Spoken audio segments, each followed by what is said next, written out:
Hello, welcome back. All right, we're in the session 2 today in design elements and principles. Let's review a couple past things.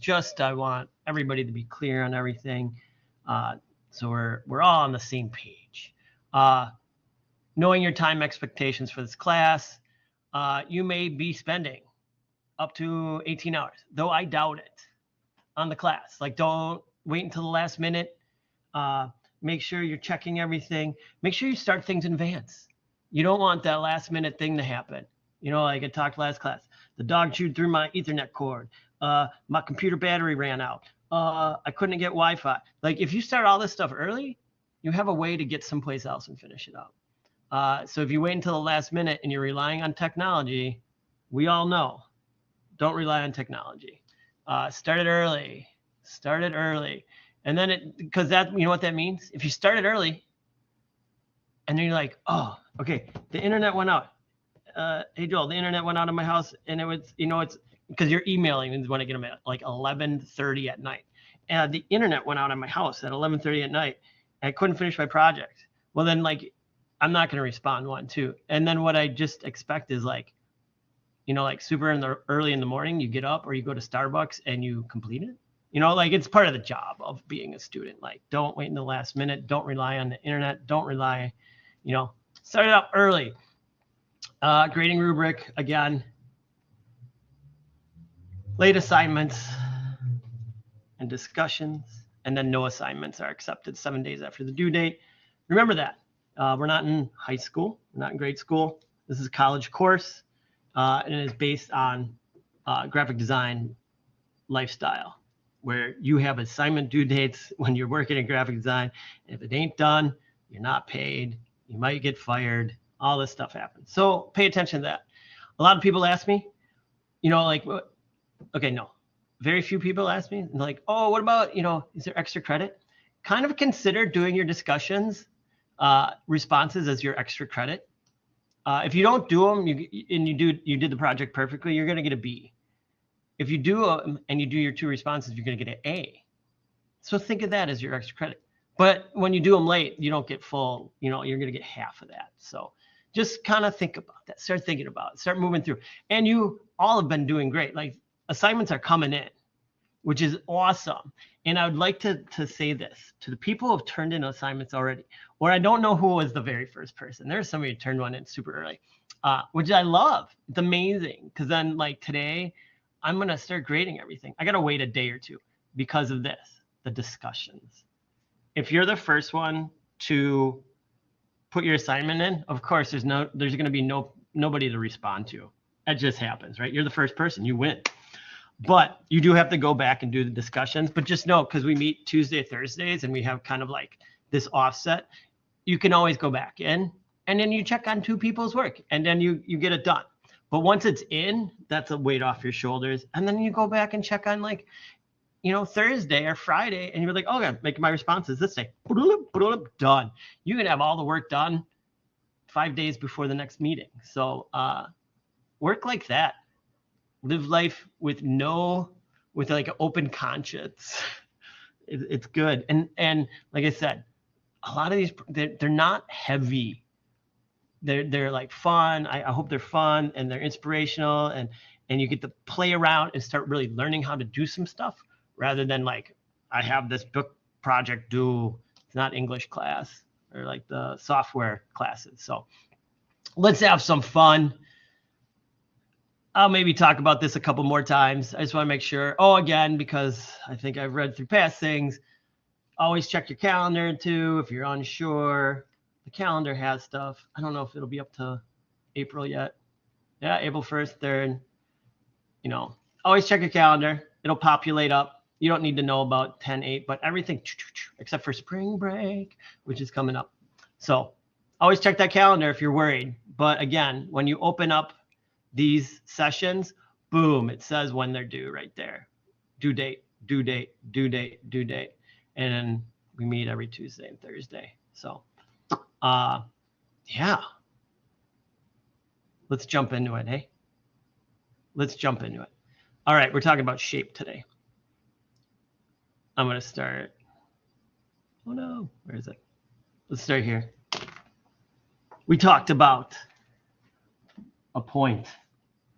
And then we talked about how to get from one point to another point, be it a straight line or a curvy line or a happy line or a sad line.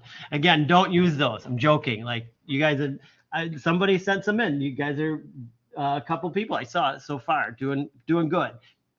And that's only in the midweek review. I'll check again. But if I see faces, I'm going to be like, don't, because I said don't do faces. Don't do representational items. But so we have a point. Then we have the line. And then my line continues. And then my line continues until I do that. And I have an enclosed space. And that is a shape. Or it can be called a plane. I like to say it like if you could call it a plane in this form, like, oh, it doesn't take me much to make a square look like it's in a three-dimensional space. But it's still just a shape. If I like unfold it, it just becomes a square. So you can, it depends on how you want to say it. But a plane is just a closed-in space, no matter what the shape is. It can be, that or this.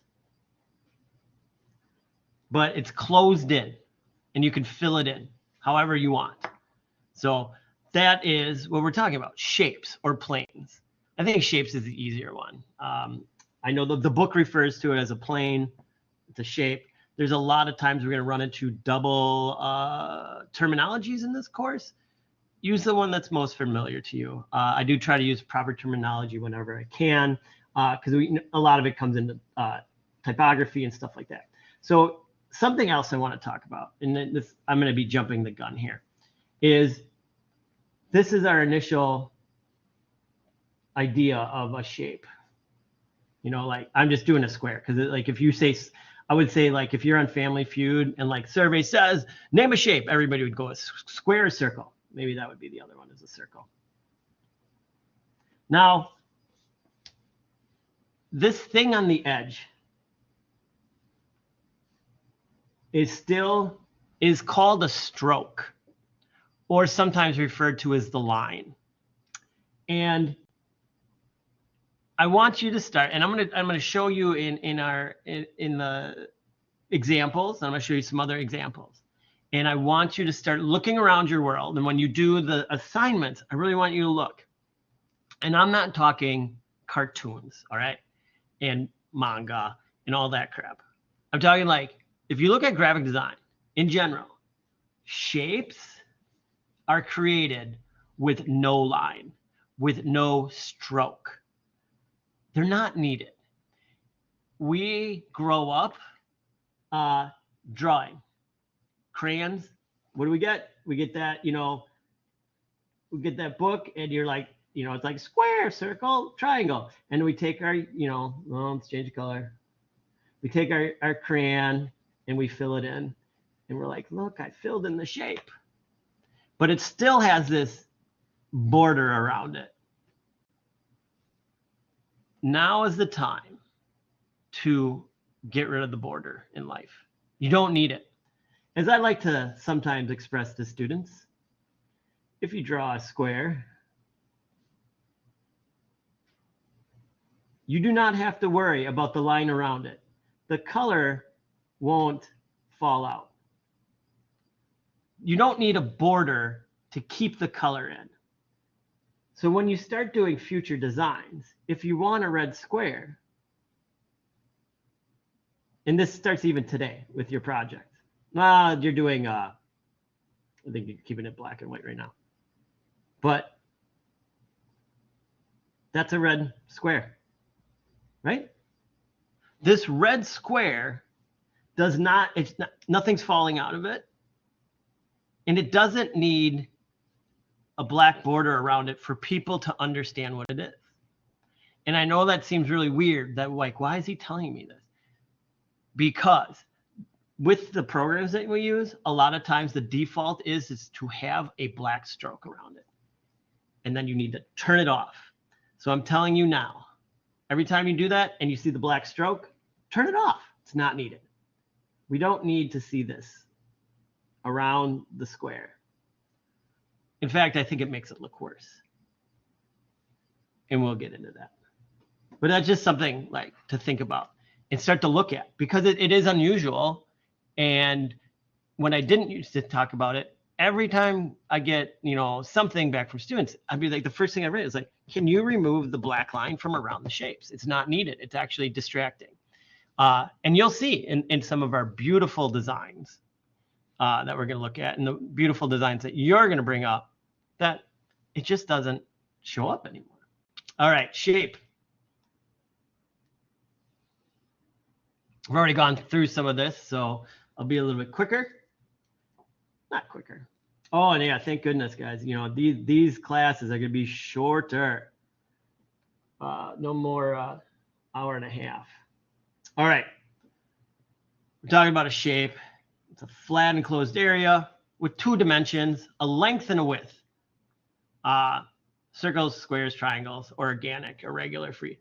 The length and the width this is something to note that we always do to be when you're working.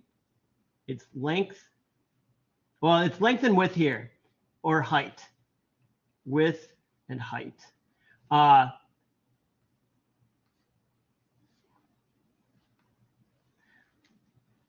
In general, when we're talking in graphic design and we're talking about the two dimensions defined as a project, it's 8.5 by 11.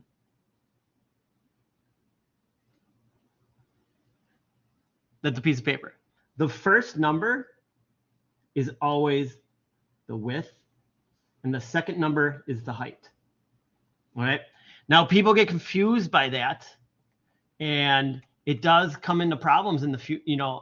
If you reverse that, then you reversed it. Or you have to double check. You double check with your client where you're working on it, and you say, I just want to make sure that it is 8.5 wide by 11 high or tall, just to get it right, because we are talking about two dimensions. So you don't want to flip-flop that. But in standards, it is usually listed width is first and then height. I have no idea where that came from. But when you talk paper sizes, 8.5 by 11, 11/17, 8.5 by 14, those are in America. Because in other areas of the world, they call it A4. They just have different terms for it.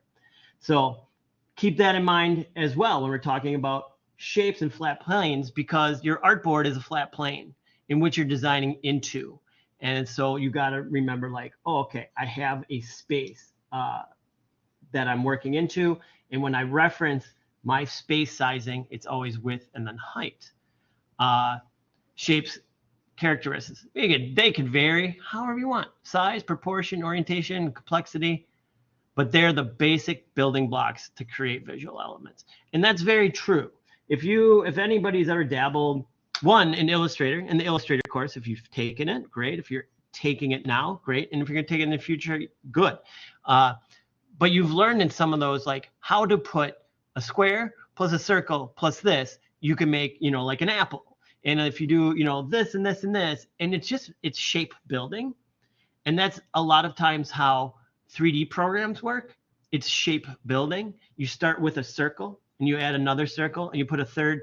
Okay, I have to do the terminology right. You start with you start with a circle. If I add another circle, but it's cut off in another circle with a rectangle and a rectangle, I have a snowman and a triangle. It's all just shapes. We're building shapes. So it is the basic building blocks. It is so true. The building blocks used to create visual elements. And that's how we do it. How do you put them together? And that's how you do it in 3D world as well. If you're building up on 3D design, you start with shapes. You start with a sphere, in which we'll get to in form. And so maybe I'll leave that for form when we talk about that. So we talk, geometric shapes. They're precise and regular. Circles, squares, rectangles, triangles, polygons, whatever, it's down there. And then you just like the natural shapes. Anything that's fluid and flows, we had the puddle of water, whatever it may be, can be it. So, all right. The role and composition. Structure and form. Shapes define the structure and form of objects within the design, and they are used to create recognizable figures. I need a snowman. I'm going to create a snowman with some shapes. Boom, done. It doesn't matter how you do it. It always does come back down to shapes as a basic building blocks, as I just talked about. There is something very important. This is super important, and I'm going to start getting into this a lot with everybody too. And if you've had me in past classes, it's this negative space, and it's also known as white space,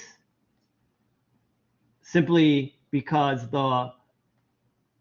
an empty artboard is generally white, and so you just use that general term as white space. It's the space around objects. So if I have two objects or design elements, this in the middle is the white space.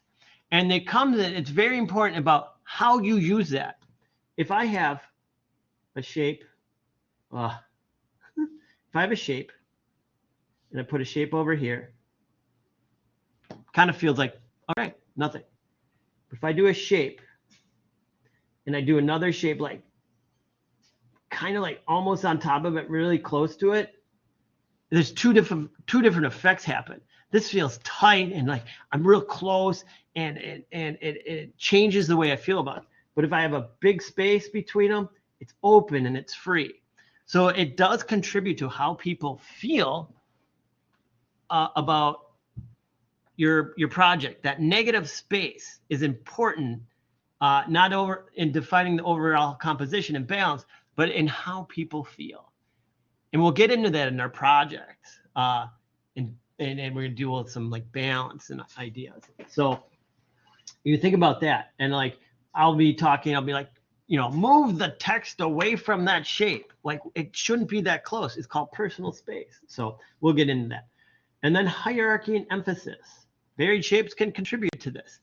Meaning like if you want something highlighted, you could put it in a box, and then like people, because it's, maybe say this is a black box with white writing in the middle, or a dark box with white in the middle, like it stands out. And so you're using that shape as a signifier.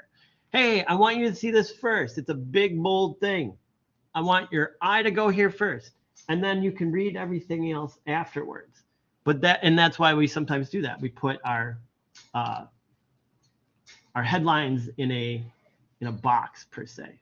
Oh boy. Expressive potential, symbolism. Different shapes carry on different symbolic meanings. For example, a circle may represent unity, eternity, while a triangle may suggest balance or tension, or warning, or anything like that. Think about that. There's like, again, look around. We have a triangle. Oh, okay, I'll do it. I can change colors. It's gonna be hard to see. I'll do that light orange.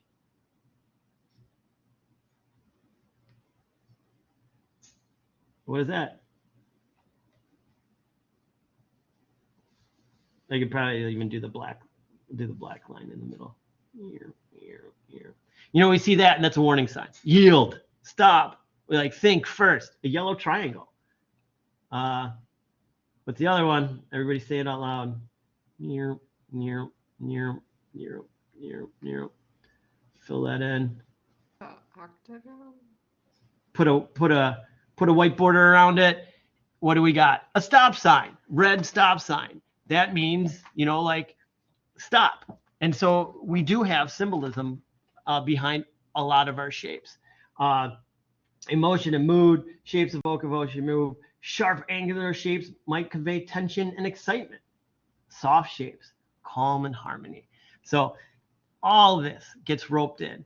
And I love it. Like that's one of the raddest things about graphic design is how we influence people and how they see and how we shape their emotions by what they look at. It's done. It's thought about. Like, we think about that. Who's the client?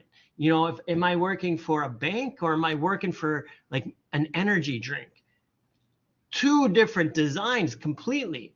And even if you came up and we could be like, they both want to promote, I can't think about it, like good health.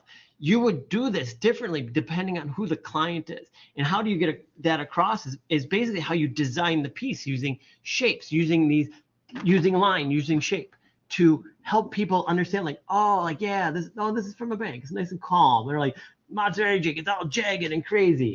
So, and then all these elements that we have, you know, we're only in the first two and there's so much we can do. And there's 7, you know, like it gets just crazy, all the things we can do. Shapes are used to define logos, of course, layouts, illustrations, and everything. So this all comes down. Shape is a basic form, and that's why we do it from point to line to shape or plane, and then form. One leads to the other, leads to the other, leads to the other. I always like to do this one. I don't, well, I'll do it in form. Never mind. And then balance and harmony. Achieving balance and harmony between different shapes is essential when creating a piece. All right, let's look at these examples. All right. Classic Rocky. I know I use a lot of old imagery, but sometimes it's so rad. Because this is, you know, again, like I said last class, and he's like, he always repeats this stuff before computers.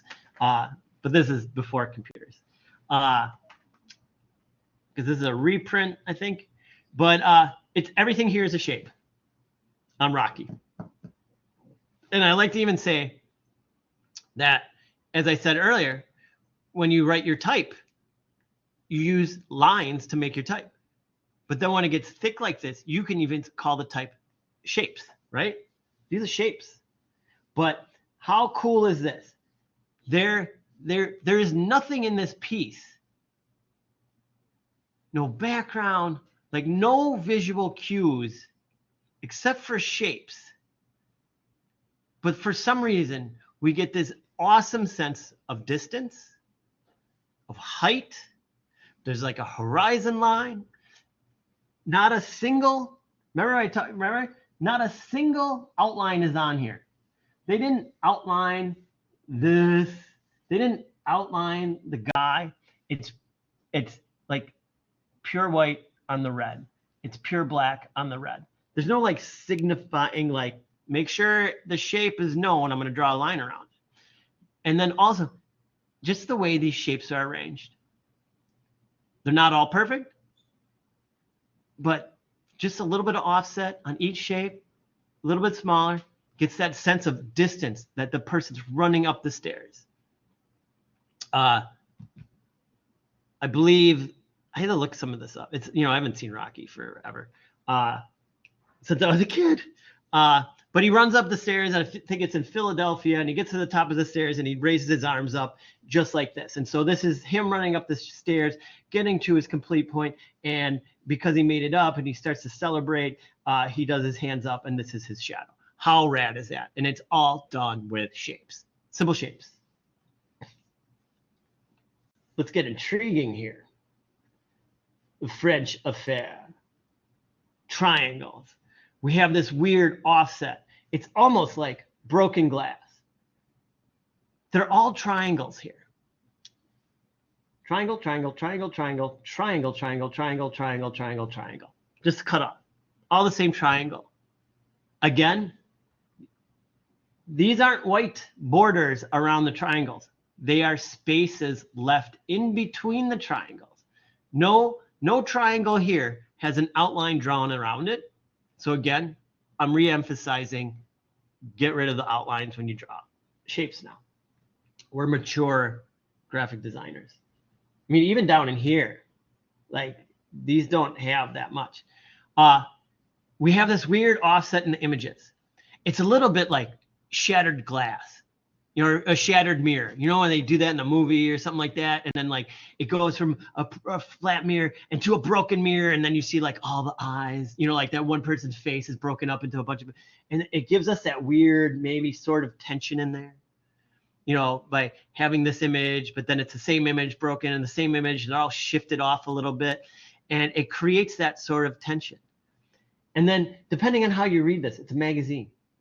The red, I love this idea, and it's like an old graphic design idea. You working in odd numbers, working in threes is far more dynamic than working in even numbers. Just history tells us. People just find it more interesting, odd numbers. So when you come into this piece, and we look at odd numbers, there's this triangle. Whoa, I have my wrong tool. Let's switch it to blue. We have this triangle. We have this triangle. And if I follow those in, you might not really realize this. They go into this, which takes us into these figures. Next to these figures, we see this triangle, which is literally pointing down to the title of the article. How awesome is that? It's done. It's done for a reason. People are like, oh, okay, you know, and I'll bring this in, and okay, that looks like an arrow. And you know, and even the better part, the more you do this, it becomes subconscious. You're just like, you're designing, and you're like, you know, you're doing your sketches for the design. You're like, okay, I want it like broken glass, and like maybe I'm just gonna keep it at triangles, and then like, oh, okay, you know, I'm gonna make this triangle red, and then because it's this way, and these are, you know, most of these, I'm gonna have one pointing down, and it's gonna be the red one, and these all then tie into the illustration here. So we got the same colors going, and all of this is you're thinking about this, not right off the bat, but you'll get to that point. But this is how we can work, and this is how shapes can work, and they can guide the eye. They do it in this piece too. This is an arrow leading up to the title. Or if you read the title first and you go down, you are then gladly surprised to see like something recognizable from the movie, because the movie came out before 2010, and I think this is just a reprint. So shape, shape, shape. I just love this piece. Came across it and doing some shape research. Again, no outlines here on the shapes, right? Nothing's falling apart because they didn't put a black outline around it. Again, I'm re-emphasizing that. I'll only do it one more time, because then I do have a piece with lines on it. But I wanted to find out more. I always show this piece, and I just love the fact that they just did these tall items in here, and then the one is gold for some reason, and it lines up with this guy, and then there's this kid up here, and sadly he's holding a gun, I believe, and it's a French movie. But I love just like, I've emulated this in other designs because I liked it so much, and just that the form and the tallness. And I looked up the movie, and I was like, oh, the movie is like some avant-garde French movie. And I was like, oh, okay, I don't get it at all. But it doesn't matter. Like, the poster is super rad. Then I was like, oh, holy cow. Look at this. And I'll show you. Oh no, I just lost one. 1, 2. Let me get the last one. Where'd it go? 3. All right. So I was like, I want to look up the Breathless movie because I don't know much about it, and nor do I need to anymore. And I came across 3 posters from the movie, 1960 movie. Shape, shape, shape, shape, and shape. And I was like, oh my gosh. And then I came across another one, a remake in 2010 release. It's based on shapes. And then another 1960 poster of it based on shapes. Shape, shape, shape. It's just crazy. Like, that's how often it's used, and how beautifully and emphasis, that I love these transparent colors. I love the way that you have a little triangle down here and these 2 colors, and they intermingle here. So cool. Here, like we see these forms. Are they separate or are they together? And it's a French movie, and it deals with something after World War II, and it's the French flag. but they didn't outline it. You know what I mean? Like they didn't go so far as like, I'm going to make the French flag. They just needed to do the blue and the red with the equal spacing. And then this one, you know, I love these color systems there. I wish it didn't move. The ABD, I love that color system. I use that all the time. Yeah. So just wanted to show you that, how often shape is used. All right. This is an illustration done with what I call abstract shapes to explore binoculars. How cool is that? They didn't have a picture of a lady. Like they didn't have to. All the lips, and then this abstract. This is again flowing in, brightest part on this piece. Wow, come flying in to up here to where the binoculars are in this beautiful figure 8 or infinity symbol holding, you know, the shape of the binoculars with that green, you know, like that old style, like that film that they put on binoculars. It always kind of looks like greenish or purple. And then they tie this in down here as well. And then they use really bold type with no outlines again. The lips, no outline. It's just the pink on the right. And it's just a shape. It's a single shape. Just a single shape. Whoop, beep, beep, beep. And it symbolizes something. Just so cool what you can do, you know, as a designer. You know, this switches a little bit into illustration, but designers, you know, be creative and be designers. This is what it allows us. This last one, Dylan. I think a lot of you should know this Dylan poster, may have seen it around for anybody who's in the like little classics ideas done by Milton Glaser, Pushpin Studios. You'll learn about him a little bit in this class. But famous designer illustrator, I'll tell you now before you hit my history of design class, I Heart New York. This guy, this one, I think it was it, I Heart NY. You guys know that one? Yeah, he designed it. Didn't get paid for it either. It was a promotional piece.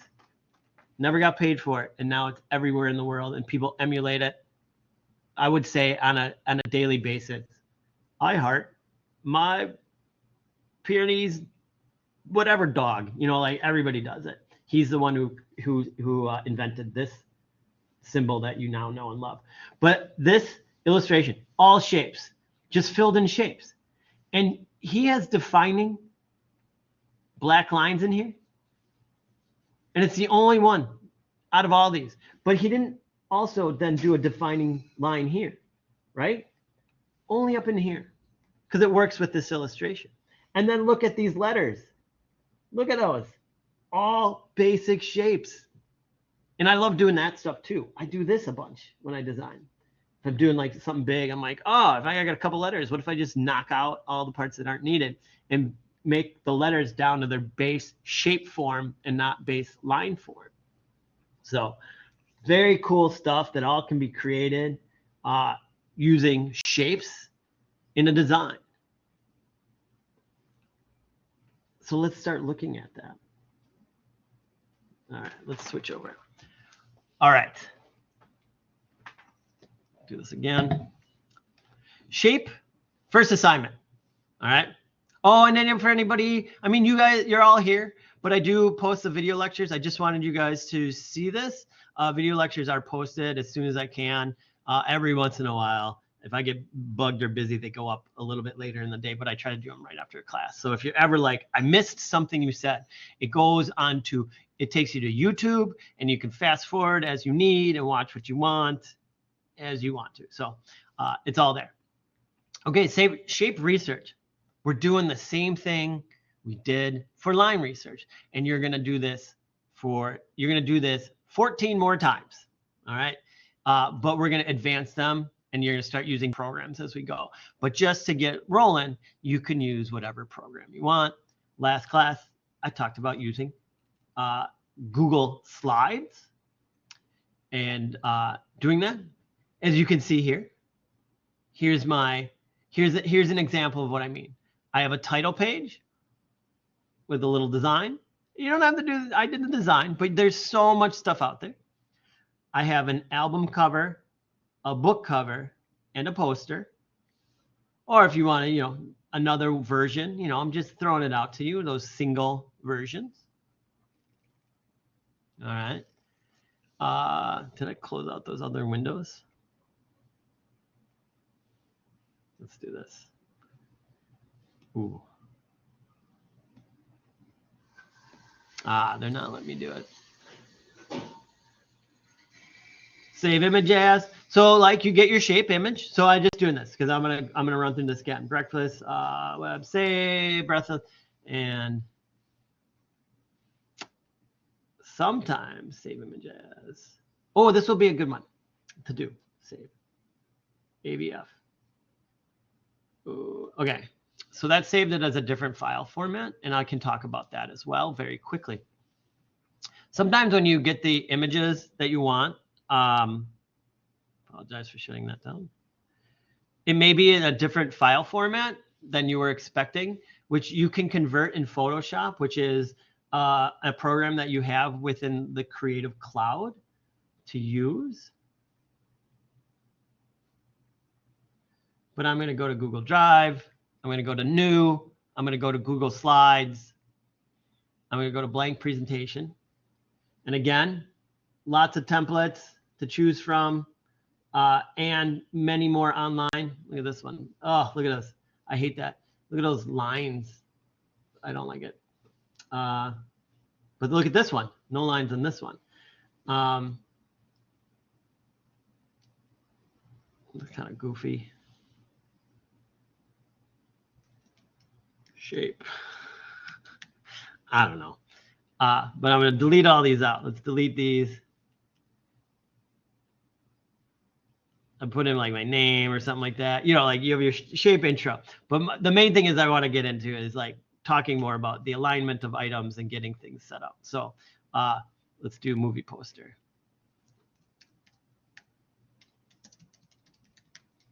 I got a movie poster. Now, let's talk a little bit. If you're not in typography yet, I can't wait till you are. Typography is so amazing. But we have ways to set up type. And if we have it, you can see it here. And there's a lot of room here. This is called left justified. If I move it to the center, that is called, or it's left align, center align, right align. But we sometimes also say justified. But there is a justified, and that is this weird one that is all, and that you wouldn't normally use that. So left align type, center align, right align. It means it's just aligning it to the right side of the text box, the center of the text box, and the left side of the text box. And you use them as you should or want per your design choices. There's one thing I like to talk about is like, just because you type it in like this doesn't mean that that's your choice. You're the designer. Well, for my look and feel, I want them set off to the right. Just because it's a default doesn't mean you're stuck with that default setting. You're a designer. Design around it, but design responsibly. All right, let's see if I upload from computer. I'm going to go to the desktop, 103. I think I just put it in session 1. And so you can see this one is grayed out, and it's AVIF. And sometimes that happens. But this breathless one isn't. So I'm going to open and place it in. And then like say I wanted it right. One, I'm too close to the edge here. Remember we talked about that? I want to give myself some space. And so I'm going to reduce the size of that, and I want to make sure there's a gap. And then if I do, I'm just going to copy and paste for now.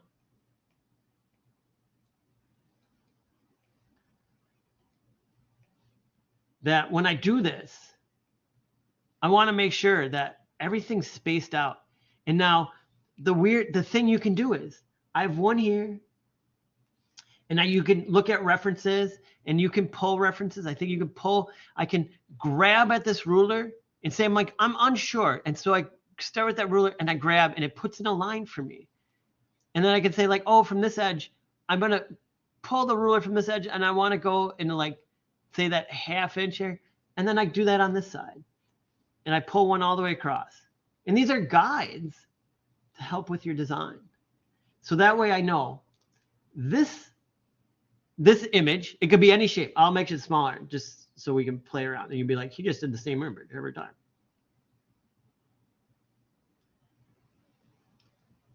It can be smaller. And then I have this one, and I'll make this one smaller. A different size small. Make sure each one is different. Now, I have this set up in this corner, this set up in this corner, and I'm unsure about this one. But if I ride this top part, it's going to start signaling like, maybe that's the middle of the page. See those red lines? And then, oh, see those blue lines popping up? I can't move it, but they showed up very low. That indicates to me that that is perfectly centered in between these two pieces. So as you see it now, this space is equal to this space. This space is equal to this space. Even though they're all different sizes, they are all equally spaced from each other. And I didn't have to really do anything except for let the computer show me where stuff was. I pulled down the line. If I got rid of this line, I can then do this. See that red line pop up? That means stop there. And then if I want to like move it to the left, but I'm like, oh, I got a shaky hand because I'm an old guy. I'm an old guy with a shaky hand. I can just hold down Shift and then wait for the blue lines to pop up and let go. And then I have this perfectly aligned. And this amazingly works in all of our programs. Like when we move on, like that works in the other programs as well. We have indicators on how to get things aligned perfectly, set up perfectly. So, and then I go down here to my movie poster.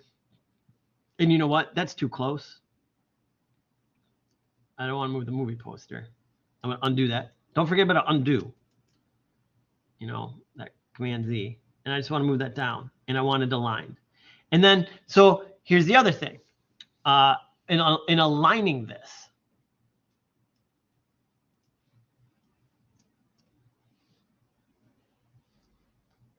there's two ways. It's visually and with the box. Well, here,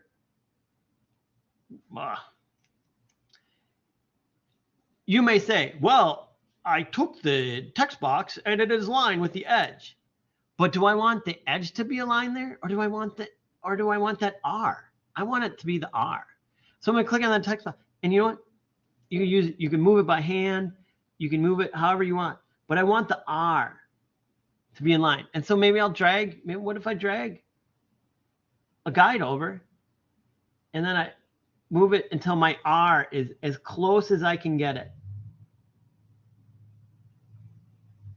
And sometimes, like, you have to keep zooming in sometimes. But there we go. And then I can get rid of that line.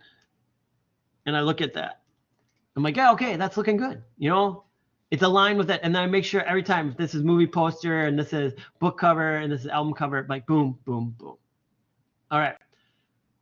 So I want you to look at those and start to use those free embedded tools to help your design work. Second one, Photoshop. Y'all got it. Y'all know what it looks like. It's Photoshop. So all you need to do, I'll close this because I don't think I'm drawing anymore. I'll close this. And I'm just going to go to File, Open. And I'm going to find on my desktop where I put that one picture I liked, but it was an AVIF. And all I'm going to do is open that. Should open. Here it opens in this Lightroom thing automatically. So just hit Get Started. And I believe you can just hit Open. So it opened in a different one and just hit Open again. All right. And then you can save this. But I don't want any of this crud around it. So I'm going to crop it twice. This is the crop tool, and I'm going to show you the crop tool here, and I'm going to show you the crop tool in the other program. I'm going to click on that and just crop it. And right now, I'm being sloppy. I don't need the image that big, and I'm going to do that. Perfect for now. I'm going to go to File, and then Save As, and in Session 1, and I'm going to change my format to a JPEG. It's not letting me do. And if you don't see what you want, all you have to do is hit Cancel and save it a different file. And I can do Export as, I just want a JPEG right here. Export as a JPEG. So there's more than one way to get what you want done. These are where you might have to reach out to me. I had one of those AVIF files. I really want the image. Do it again. I'll help you through that. But there's always a way to get what you want done. You have the most sophisticated tools at your fingertips. You'd be amazed at the things that you can do. So I did a save as. It should be there. I'm going to go and I'm going to delete this guy out. And I'm going to go to File. No. See, now I reference it work in so many different programs. Upload from my computer. I pick that image. And I have my new JPEG, and I hit Open. And now I'm looking at it. It's got all this crud around it that I don't want. I don't want that outline. I just want the poster itself. Well, right up here, crop image. And the same thing happens. I'll zoom in. And you just pull on these handles and get them where you want. And crop out the crap. They should call it a crap remover. And then just done. There you go. You know what? I'll crop that more. I don't want those binder clips. I just click back on it. And I'm just going to pull it down. Oh, I pulled the image down in the crop. There you go. Perfect. And I'll crop even more. Get rid of that black line. So learn how to use the crop. You can crop anything. It's right there. It's these two. We used to have that used to be a real life thing. It was like two L rulers connected in the middle by a diagonal thing. I don't know the exact name of it. I never had to learn to use it, but I owned one. It was just a cool instrument. But it's for cropping. It's for figuring out the crop sizes of different items. But crop your images. If you've got crap on them, like this one did, crop it. Get rid of that stuff. We don't need to see it. We don't want to see it. No need to be there. So there are some tricks, tips, and stuff for creating your presentation using these, using that program. Let's go back to the next. Any questions at this point?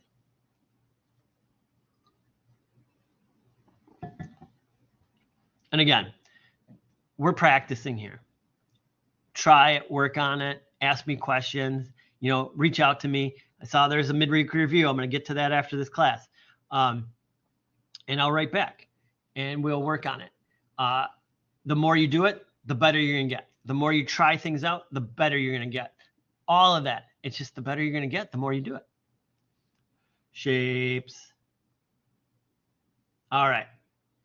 We're doing shapes and we're creating a balanced and unbalanced. We're playing with like that emotional idea of what shapes can do. And for this, you're going to create 3 balanced and 3 unbalanced compositions using only black shapes. No color, just black. Just a black shape, no outlines, no grays, no light grays, just black shapes. Just think about the shapes. That's why. We'll eventually get to harder and harder things. But right now, just kind of wipe your brow and be like, whew, thank God we just have to do shapes. No points, no lines, no colors. And we're going to be using the same elements to create a balanced and unbalanced composition. You do it 3 times. I'm going to download this. And I'm just going to go right there because it just opens that up. Super easy. You just double click on it. There's no unzipping. It opens up my Illustrator file. Again, This is laid out with the layers. Start to learn your layers. If you're new to Illustrator, I've had many students new to Illustrator coming into this course, and they do just fine. Just take your time and don't click on everything 800 times. I often tell people, stop clicking so much. If you're confused, clicking more doesn't make it better. Clicking less does. We have your artwork here, text boxes, which you don't have to write anything in these text boxes. That's why it's locked. And examples turn off. We can turn that off. That's the eyeball. The eyeball, you can see it, don't see it. The lock makes it, I can grab it or I can't. I can't get to it because everything is locked. If I unlock it, I can grab it. Now this is two shapes, a triangle and a square. And for my version of this, and you can go crazy, you can easily go crazy. I did a square and a triangle. Now, how do I get a shape? The shape tool right here, this bad boy right here. I believe it always starts with a rectangle tool.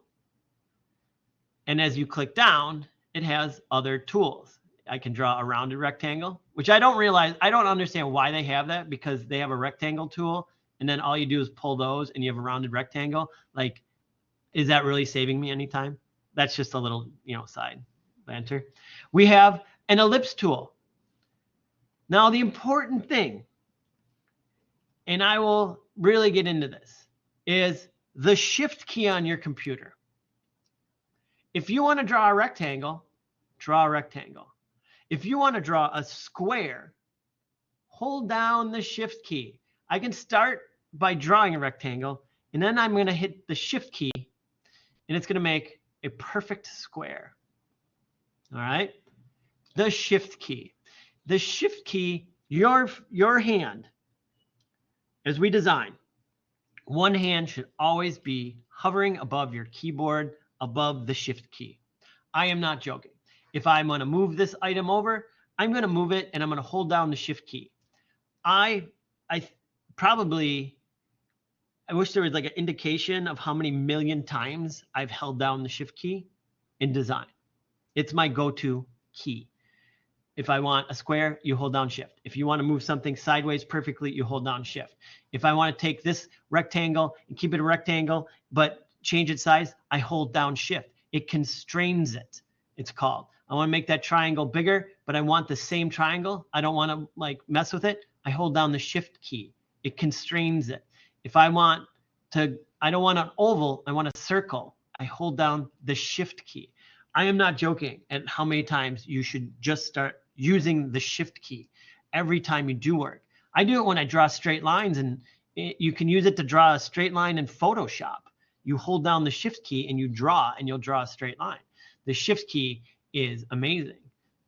The other amazing one is the polygon tool. I'm going to hold down the shift key because I hate the way it draws polygons.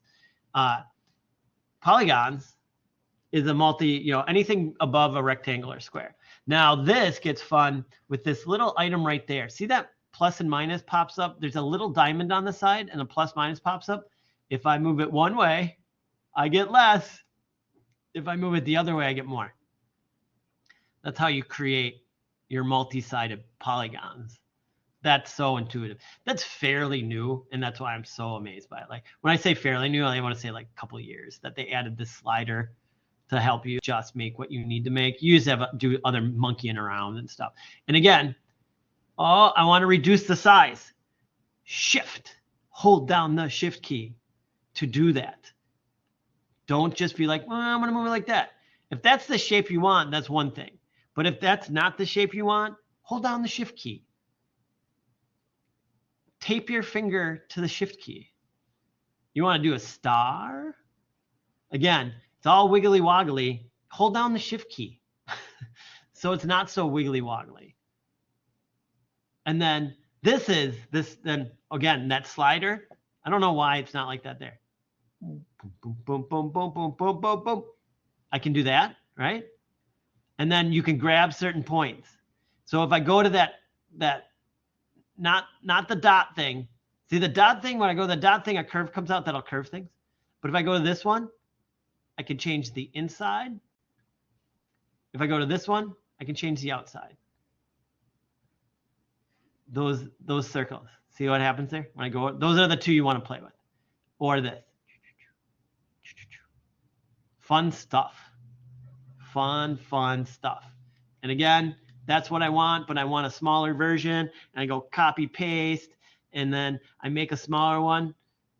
Hold down that shift key to make a smaller version. It's a baby version in direct proportion to everything you're doing. So that's how we make shapes. Shape around first. You know what I mean? Draw some shapes for a while. Open up a blank page and just make a crud load of shapes. So we talk about balance and unbalance. This is balance. This is like this to me acts like this is a triangle of lead that's sitting, boom, on the edge of a table, and it's super heavy and weighty, and it's just there. Here, all I did was take that triangle and rotate it. And you rotate it, you move in, you rotate it, however you want to rotate. You can even do this. You can be like this one. Oh, like, oh my God, it's about to fall off. Like, what I'm getting at is like the amount of tension you can create of people seeing something. And if you just tell them, you're looking at a triangle and a rectangle, and I can get your heartbeat to go up because it looks like something's going to happen. That's crazy. You know what I mean? So like we have that ability with a rectangle and a triangle to get you to be like, oh, that makes me uncomfortable. It's just two shapes, but I have that power to make you feel uncomfortable. And that's what I was saying. So if we do this one, you know, like everybody's just like, yeah, whatever. This one you look at, you're like, oh, that thing's about to go. You know, something came over and pushed it off. So have some fun with these. Play around. Same, you know, if you do something up here, do it down here. Same with the line process. Play on paper a little bit. Don't be afraid. Play around. Have some fun. And then throw away that piece of paper. If you have a sketchbook, I often tell people, like, you get a sketchbook and people are like really insane about their sketchbooks. I'm like, tear a page out. Ruin your sketchbook so it's not as precious as you think it needs to be. These are fun experimentations, and I want you to go crazy, and I want you to try stuff out, and I want you to experiment and do stuff and play around more and more. You know, like adjust things. Like what if this was like, do I put it all the way over there? Is it falling off? Like that's just falling to me. You know, like that's the after effect. But I wanted that unbalance where it was like on the edge, it's just about to go. You know, like it creates, tell a story. Oftentimes, graphic designers, you become storytellers. So dig into that as well. Have some fun. Any questions on that assignment? All right, rad. All right, design practice 2. Same as before, new program.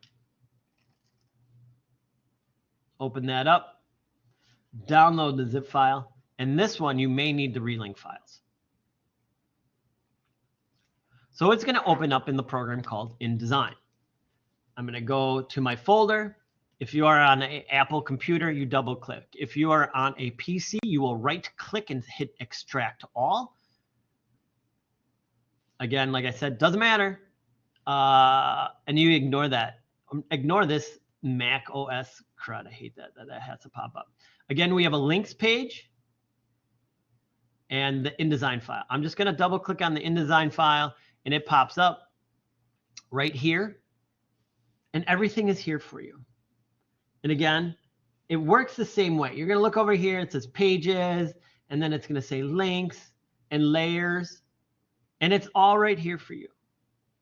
And I want you to just kind of get used to looking at this and moving some stuff over. If you're taking the InDesign class already, great.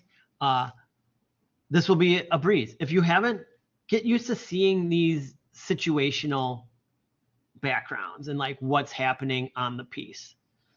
You know, like, all right, then I got this type here. Oh, and this is the back out. Oh, hidden way over there. Don't forget to put in the background. It's hidden back there. A lot of people forget that because the reason that's there is because of what we call bleed in the margin.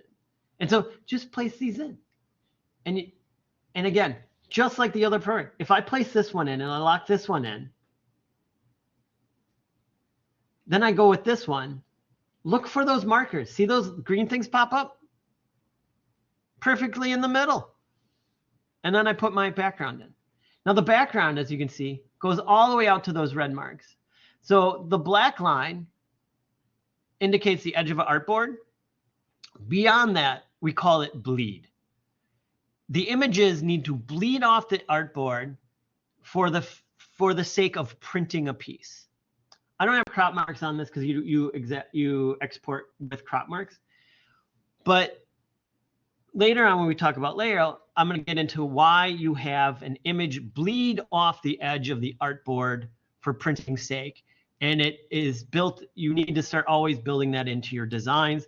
And I hope that all of your instructors are talking about bleed in a design when they talk about artboards. We'll get into that more.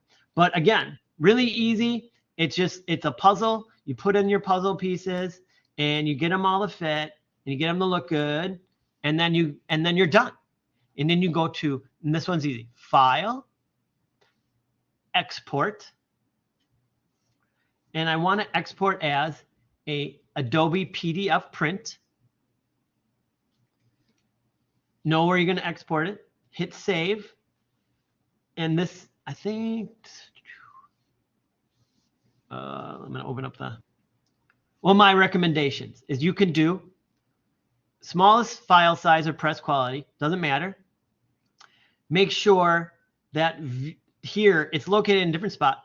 View PDF after exporting, so you can check your work. And I always do this. Make sure nothing is checked under the marks and bleeds area. And then you hit export. And there it opens up and you can double check your work. And then if you happen to see like something weird is happening, go back, fix it. If you look at it and like this image is pushed in or something, go back, fix it, and export it again. But always check your work before you, always check your own work before turning in your work. I have in the past done the opposite and then been like, oh God. I was in school not too long ago and online school, and I would do that and I'd upload it, I'd like export it, upload it, and then look at it then, and then I have to go into Blackboard, delete it out, fix it, re-upload it, and hope in that amount of time nobody looked at my piece. So always double check it before you upload it, and look for missing parts and pieces. So there we are. And then the book assignment, easy peasy. Read the book, check it out, read the textbook section called Point, Line, and Plane. Tell me what you got out of it. Look at those images, look at the experiments they do. Let me know what you got out of it. Easy peasy. And again, the textbook, I didn't get the textbook. Look on the internet somewhere. You may discover a book for free. There you go. Any questions, comments, or concerns about shape?